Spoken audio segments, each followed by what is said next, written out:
أعوذ بالله من الشيطان الرجيم بسم الله الرحمن الرحيم بئس ما اشتروا به أنفسهم أن يكفروا بما أنزل الله بغيا أن ينزل الله من فضله على من يشاء من عباده فباءوا بغضب على غضب وللكافرين عذاب مهين۔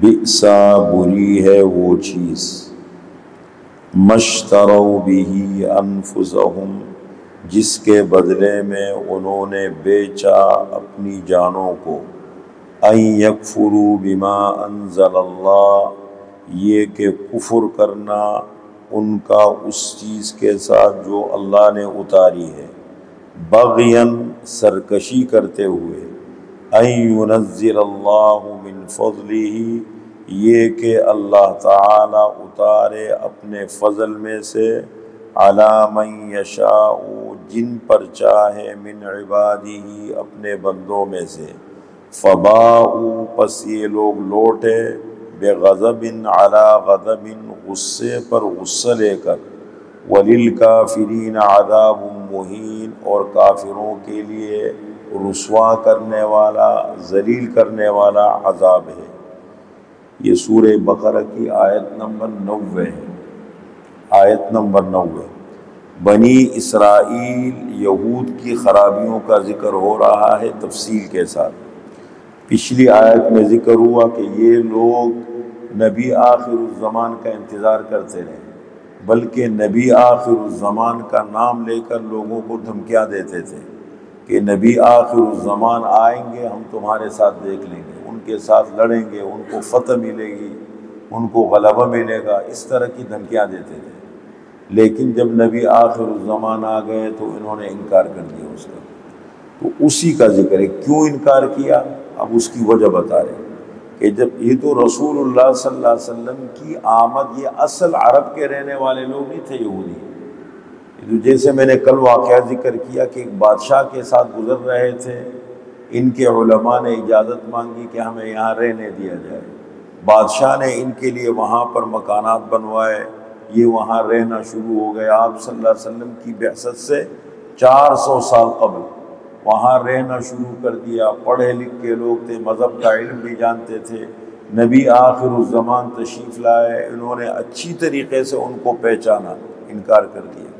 کیوں انکار کیا، یہ وجہ بتا رہے اللہ تعالیٰ۔ کہنے لگے جتنے بھی بنی اسرائیل کے پیغمبر آئے ہیں، دیکھیں 3 قسم کے لوگ ہیں، ہم پہلے بھی بتا چکے ہیں۔ حضرت آدم علیہ السلام سے لے کر حضرت نوح علیہ السلام تک کا جو زمانہ ہے، مطلب اس میں کوئی کفر شرک نہیں تھا۔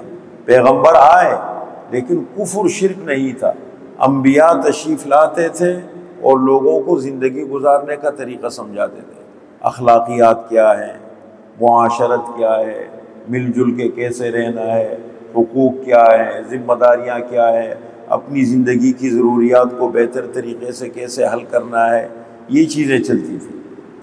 پھر سب سے پہلی مشرک قوم حضرت نوح علیہ السلام کی قوم ہے، اور سب سے پہلی معذب قوم جن پر اللہ کا عذاب پڑا نوح علیہ السلام کی قوم ہے۔ نوح علیہ السلام سے لے کر ابراہیم علیہ السلام تک کا جو زمانہ ہے، اس کو ملت عیسویہ کہتے ہیں۔ یہ جو بدھسٹ ہے آج کل، چین ہے، چائنا ہے، یہ جو لوگ ہیں سارے، یہ وہی لوگ ہیں، ملت عیسویہ والے تھے۔ پھر حضرت ابراہیم علیہ السلام سے لے کر قیامت تک کا جو زمانہ ہے، اس کو ملت ابراہیمی کہتے ہیں۔ اس میں 3 قومیں آتی ہیں، بنی اسرائیل اور بنو اسماعیل، 2 قومیں، یعنی بنو اسرائیل میں 2 قومیں آتی ہیں، یہود و نصارہ۔ یہ ایک تھے پہلے، جب حضرت عیسیٰ علیہ السلام تشریف لائے، یہودی ان کے مخالف ہو گئے، ان کے قتل کے در پہ ہو گئے، ان کو سولی پہ چڑھانے کی کوشش کی اور بہت زیادہ مخالف ہو گئے۔ اس کے بعد سے بڑھ گئے، پھر جنہوں نے عیسیٰ علیہ السلام کو مانا ان کو نصارہ کہتے ہیں، جنہوں نے نہیں مانا وہ یہود کہلائے۔ اب یہ ان کی آپس میں بڑی سخت جنگ چل رہی ہے، لیکن دیکھیں اسلام کے لیے دونوں ایک ہو گئے۔ اب یہ جو یہودی ہے، یہ مدینہ منورہ اس کے اطراف میں بڑی تعداد میں آباد تھے۔ آپ صلی اللہ علیہ وسلم تشریف لے گئے مدینہ منورہ، انہوں نے بہت اچھی طریقے سے آپ صلی اللہ علیہ وسلم کو پہچانا، ساری نشانیاں پٹا گئی، انکار کر دیا۔ کیوں انکار کیا؟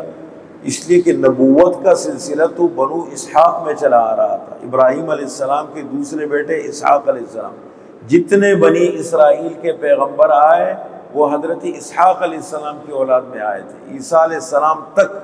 اب یہ حضرت اسماعیل علیہ السلام کی اولاد میں کیوں آ گئے؟ بس اس کو بنیاد وہ کہتے ہیں جس قوم سے اللہ ناراض ہو جائے اس کو اختلافات میں مبتلا کر دیتے ہیں، اور جس قوم سے اللہ ناراض ہو جائے اللہ قیادت چھین لیتے ہیں۔ جس سے اللہ ناراض ہوتے ہیں نا، غیر ضروری چیزوں میں الجھا دیتے ہیں۔ جو نہ کرنے کے کام ہے وہ کریں گے، اور جو کرنے کے کام ہے وہ نہیں کریں گے، یہ اللہ کی ناراضگی کی نشانی ہوتی ہے۔ اسی طریقے سے اب دیکھو، ایک آدمی پڑھا لکھا ہو، ایک آدمی کو مذہب کا علم ہو، ایک آدمی کو اچھی طریقے سے ہر چیز کے بارے میں پتہ ہو، پھر بھی نہ مانے۔ اس لیے آپ صلی اللہ علیہ وسلم فرماتے ہیں الیہود مغضوب والنصارى ضلال، یہود پر اللہ کا غصہ پڑ گیا اور نصارہ گمراہ ہو گئے۔ کیوں اللہ کا غصہ پڑا؟ سمجھ ہے، علم ہے، اچھی طریقے سے جانتے ہیں، پھر بھی انکار کر دیا۔ اس کا کیا علاج ہے؟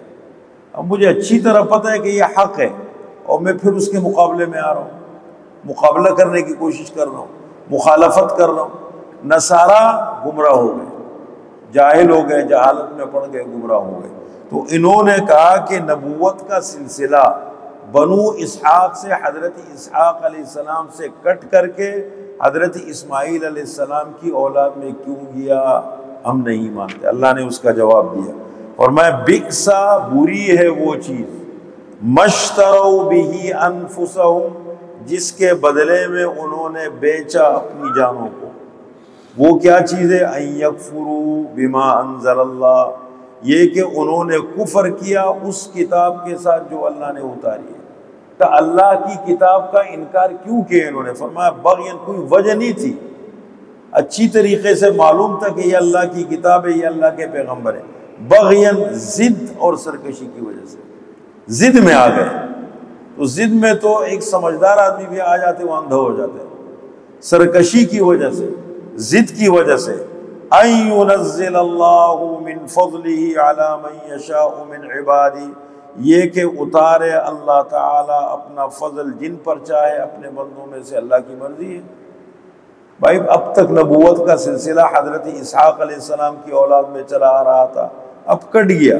اللہ نے ان کو، اللہ کی مرضی ہے، سب اللہ کی مخلوق ہے، کالا ہے، گورا ہے، اب مالدار ہے، غریب ہے، یہ تو اللہ کون سی زبان کا رہی؟ اللہ کے ہاں یہ چیزیں نہیں چلتی۔ اللہ کے ہاں تو ایک معیار ہے تقویٰ، اللہ کے ہاں اصول چلتے، خاندانی سسٹم یہ چیزیں نہیں چلتی۔ وہ الگ بات ہے کہ اللہ تعالیٰ انبیاء اچھے لوگوں میں سے بھیجتے ہیں، شریف لوگوں میں سے، خاندانی لوگوں میں سے، صفات کے حامل ہوتے ہیں، لیکن یہ کہ وہ معیار ہمارے پاس نہیں ہے، یہ فیصلہ ہم نہیں کر سکتے، یہ رائے ہم قائم نہیں کر سکتے یہ کیوں ہوا۔ اللہ کی مرضی ہے، اللہ کی مخلوق ہے، اللہ کا نظام ہے، جس کو اللہ نوازے، جس کو اللہ پیچھے کرے، جس کو اللہ آگے کرے۔ فرمایا جس پر اللہ تعالی چاہے اپنے بندوں میں سے اپنا فضل اتارے، یعنی نبوت دے دے۔ فباؤوا بغضب علی غضب، یہ یہودی غضب پر غضب لے کے پھرے دنیا کے اندر۔ پہلا غضب یہ ہے اللہ کے ان نبیوں کی مخالفت کی، بنی اسرائیل کے انبیاء کو انہوں نے شہید کی، واحد 4000 انبیاء ان میں آئے، انبیاء کو شہید کیا۔ حضرت عیسیٰ علیہ السلام کے تو زکریا علیہ السلام کو شہید کیا، ان کے بیٹے یحییٰ علیہ السلام کو شہید کیا، عیسیٰ علیہ السلام کے پیچھے پڑ گئے، اور ان کا تو نظریہ ہم نے قتل کر دیا۔ اور عیسائی بھی جاہل، وہ کہتے قتل کیا تھا لیکن پھر زندہ ہو کے آسمانوں پہ چلے گئے۔ یہ جو صلیب اکراس ہے نا، یہ اسی کی نشانی ہے، انہوں نے مذہبی علامت بنا دی ہے، وہ کہتے ہیں۔ اور اسلام یہ کہتا ہے کہ وما قتلوه وما صلبوه ولكن شبه لهم، نہ انہوں نے قتل کیا، نہ انہوں نے سولی پہ چڑھایا، یہ شک میں پڑ گئے۔ بل رفعه اللہ الیہ، اللہ نے ان کو آسمانوں پہ اٹھا لیا۔ قرب قیامت میں آئیں گے، چن چن کے یہود کو قتل کریں گے، پتھر کے پیچھے بھی چھپیں گے، پتھر آپ آواز دے گا، اے عیسیٰ دیکھو یہ میرے پیچھے یہودی چھپا ہوگا، ایک بھی یہودی نہیں رہے گا۔ اور جو غالی نصارہ ہے، حضرت عیسیٰ علیہ السلام کے بارے میں بہت غلو کرنے والے ہیں، ان کو خدا بنایا، خدا، اگر انہوں نے توبہ نہیں کی ان کو بھی قتل کریں گے، صفایا کر دیں گے۔ یہ احادیث میں ہیں ساری نشانیاں۔ تو فرمایا غضب پر غضب لے کے، ایک عیسیٰ علیہ السلام انبیاء کو، اور پھر جب نبی آخر الزمان تشریف لائے جاننے کے باوجود ان کا بھی انکار کر دیا۔ فباؤوا بغضب علی غضب، پس پھرے غصے پر غصے لے کر، وللکافرین عذاب مہین، اور کافروں کے لیے رسوا کرنے والا عذاب ہے، ذلیل کرنے والا۔ آخرت میں، دنیا میں تو سزائیں ہیں، آخرت میں رسوا کرنے والا عذاب ملے گا۔